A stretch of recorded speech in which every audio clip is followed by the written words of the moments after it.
नमस्कार मंडळी, मी सुषमा. तर न येणारी गोष्ट तो म्हणजे मेकअप. तो पण कसा तर थोडाफार करून चेहऱ्याला क्रीम वगैरे लावून पावडर लावून मी तयार झाले. कारण की आज जायचं होतं आम्हाला ना शेतात हुरडा खाण्यासाठी. तर त्यासाठी मी घरूनच भाकरी वगैरे बांधून घेतल्या होत्या, जेणेकरून शेतात गेल्यावर ना खूप मज्जा येते खायला सगळ्यांनी मिळून. त्यासाठी मग भाकरी बांधून घेतल्या आणि आम्ही सगळे मिळून निघालो टेम्पोत बसून आमच्या शेताकडं म्हणजे गावाकडं. तर गावाला जातानाच बघा नदी पण आहे. नदीचं पाणी आता थोडं कमी झालं. गेल्या गेल्या सगळ्यांना सरबत बनवला. तोपर्यंत आमच्या ताईंनीनं छान असं लसणाच्या पातीची हिरवी चटणी बनवली आणि आम्ही आमचं सगळं जे काय आणलेलं होतं ना, सगळं पिशव्या घेऊन ना, जिथं हुरडा भाजायचा होता ना तिथे घेऊन चाललो सगळं गोळा करून पाणी वगैरे. आणि जाता जाता बघा आंब्याला इतका मोहर आलेत ना, 5-6 आंबे ते सगळे मोहराने भरून गेलेत. आणि सगळीकडे शेतात हिरवंगार होतं. ज्वारी, नंतरनं भुईमूग अशा शेंगा होत्या. खूप छान वाटत होतं.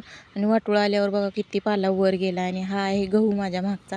मग काय की आम्ही तिथं गेलो आणि हुरडा भाजण्यासाठी कंच काढत होते. मला एक पण ताट उपटत नव्हतं. कसंबसं उपटलं आणि एक तर उपटताना पडलेच असते. खूप भारी वाटत होतं. मज्जा पण येत होती. तर व्हिडिओ कसा वाटला नक्की सांगा.